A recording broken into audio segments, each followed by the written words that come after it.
Okay, we're at the top of the hour.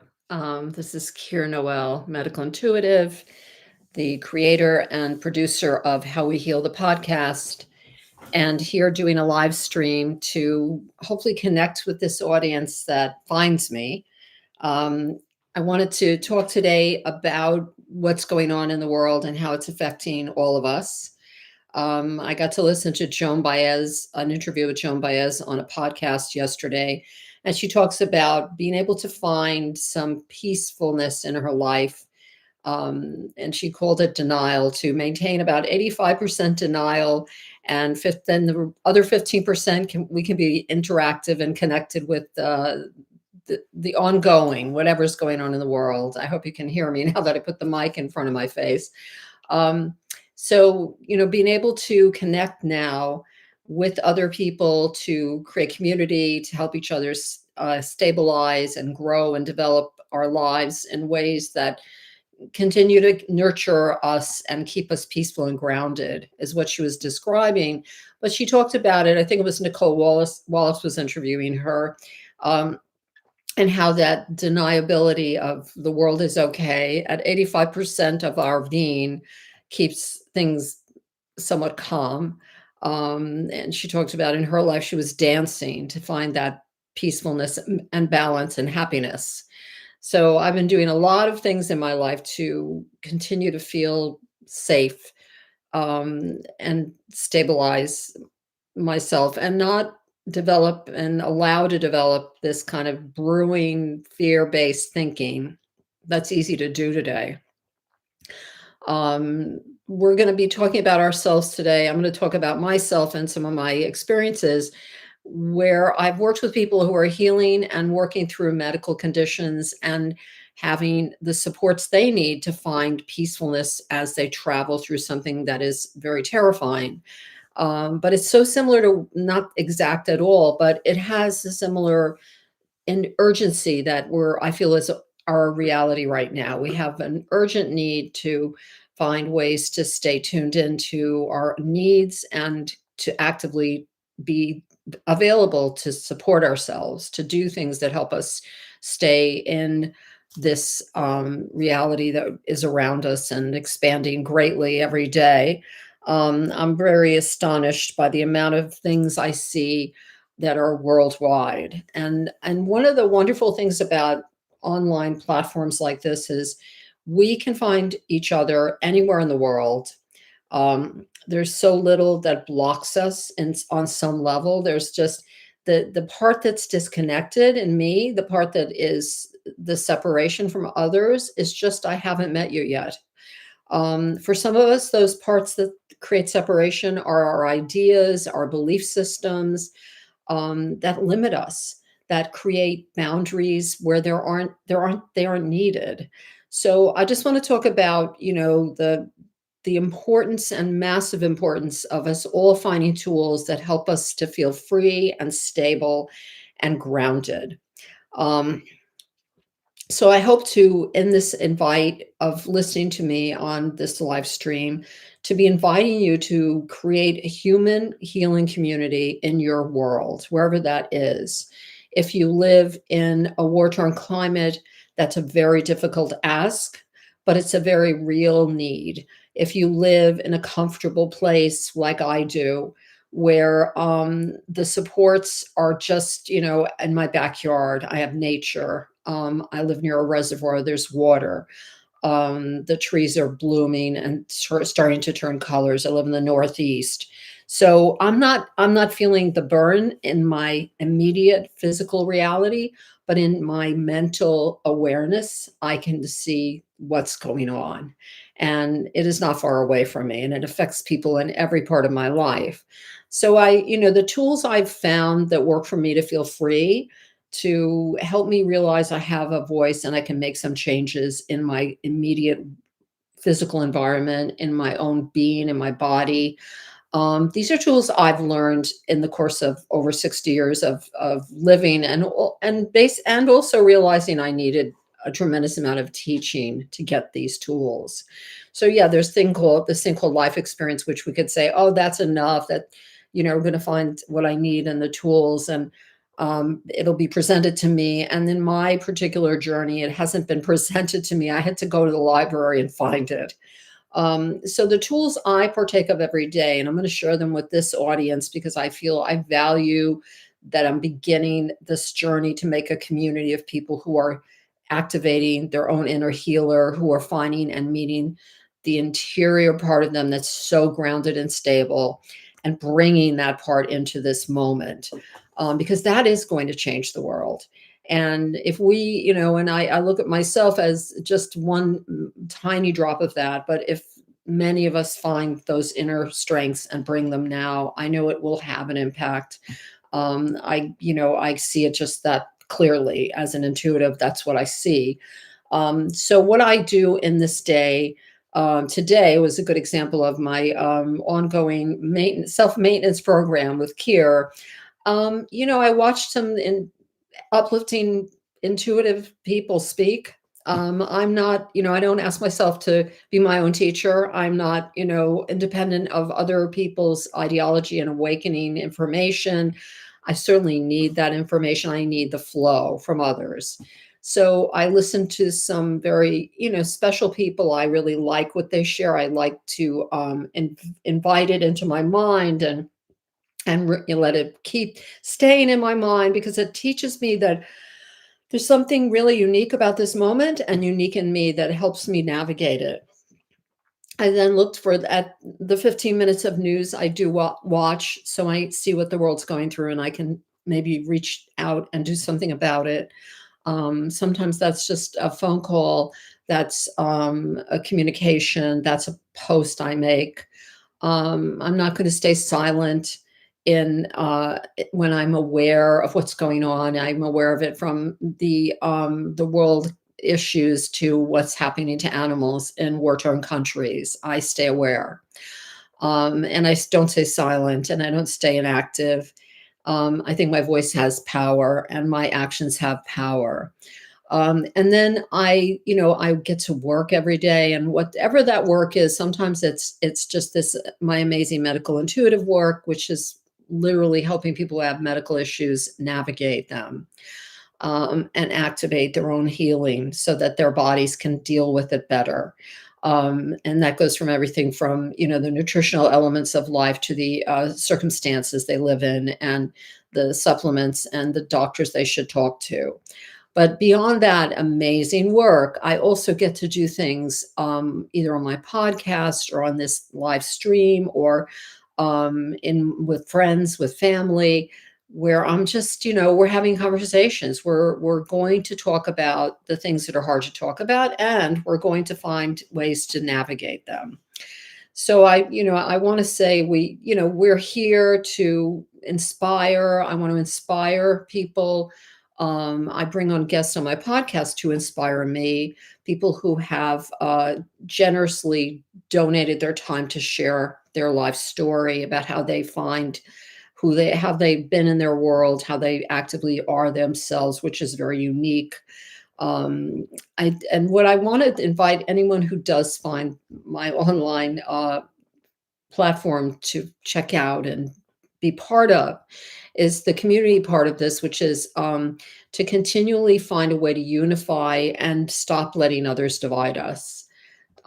So how do we let others divide us? I would say, what does that mean?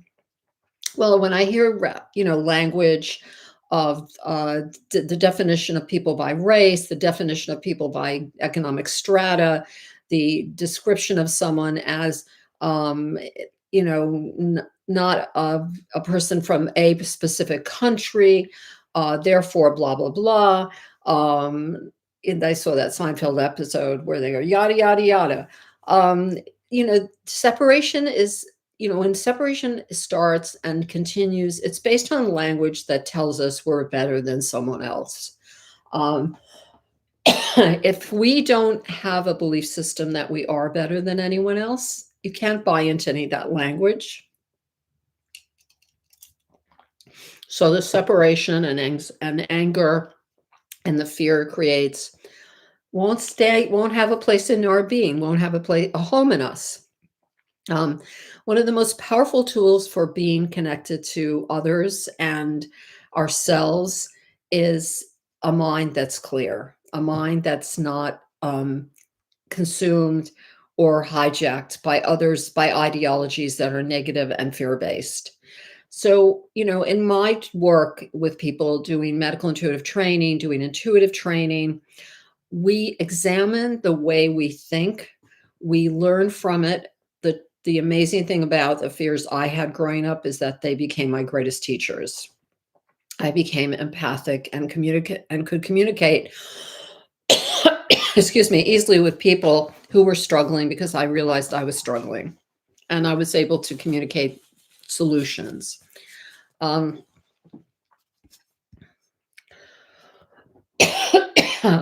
I'm sure this is going well on the stream, my coughing, but it's just what's happening right now. Mm. When I think about the tools I use every day, so I have a practice of meditation. It's an active practice.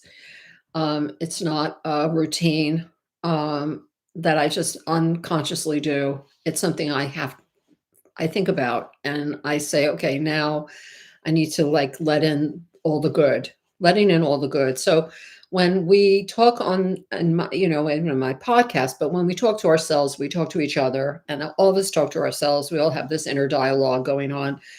It's about how do I use that information? Do I say, may I be continually have the flow and insight and awakened being in this body, bringing the most impacting, powerful message at this moment and needed what is needed at this time. May that happen. May I continue to stay open to that possibility and always ask for that connection.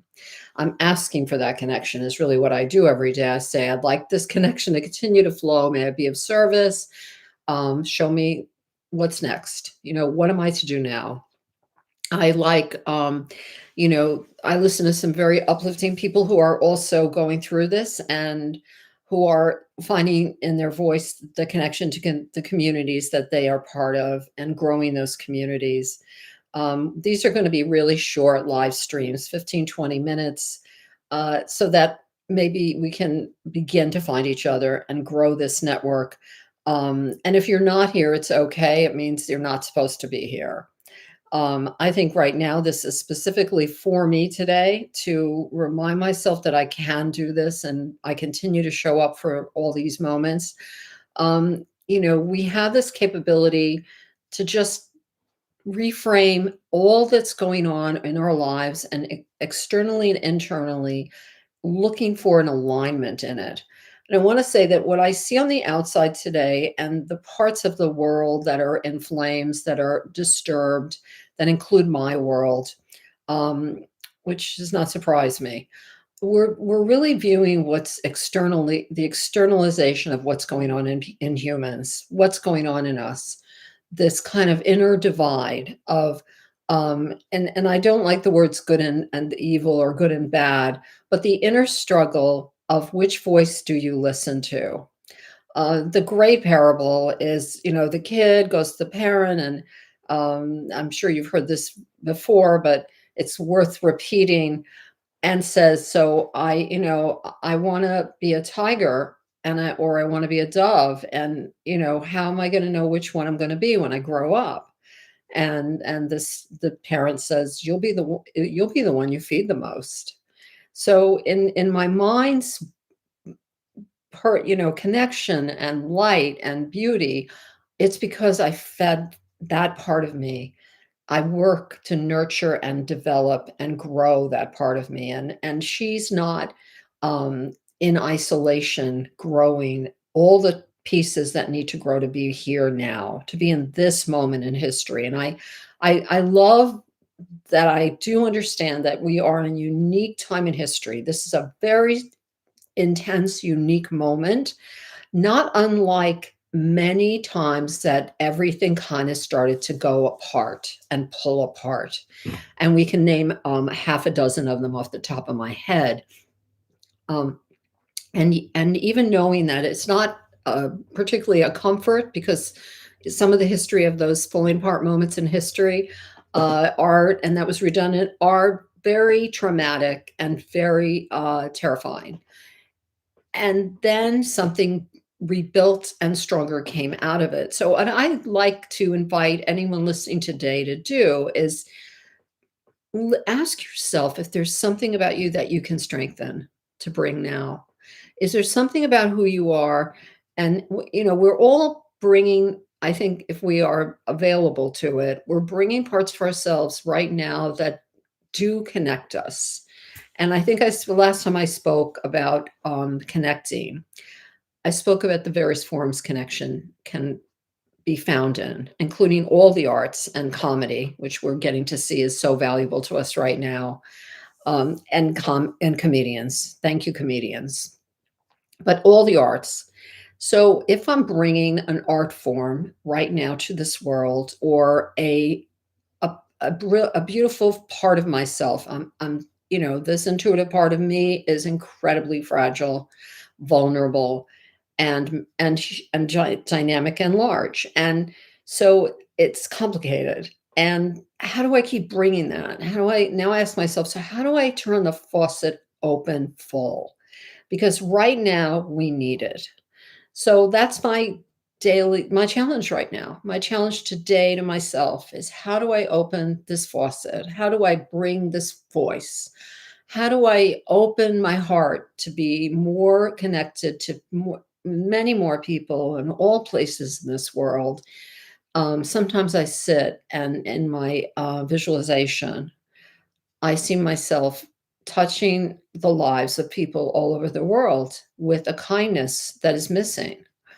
It's just a moment, and it's a moment that I feel I give that full flow. So ask yourself that. Maybe even make a note in a book workbook, because what I think, where I'm seeing myself in this and where I see this particular platform is, if we're going to show up here, if we're going to listen to each other, and I hope one day you'll write a note, a question. You have to subscribe to Ask Me a Question, and you will get through. You just have to click on the subscription button on this YouTube channel, and it's free. But when we are connecting, when we find this time once a week, and I plan to be here again next Wednesday at 4 o'clock Eastern time, we can be doing some work to open that flow, to turn the faucet on, let out the hot and cold water, the part of me that's, I'm exhausted, I'm afraid, and then the cold water. I'm just, I'm relaxed, I'm not worried too much. I feel, in a way, I feel the denial is flowing. And let the mix and let myself be completely in this present, not giving any of my inner dialogue prominent voice, listening to it in a curious way, sort of understanding that I'm getting triggered, that things are my expression of my own inner insecurities and fears is coming out. Um, and that I don't have to sit in that silence and fear. And that we can find each other and open dialogue to discuss how to work through anything we're going through. So next week I'll be here at 4 p.m. Eastern time in my YouTube studio, and doing this next piece of awakening. So I hope you'll join me in my awakening journey on YouTube with all of you. All right. And listen to How We Heal the podcast, which is on all the platforms. Subscribe, like, follow. If you have iTunes and you listen, you can subscribe. It's a paid subscription, and you'll get invited to special events that are only for my subscribers. So I hope to have you join me there too. All right. Thanks for today. Bye.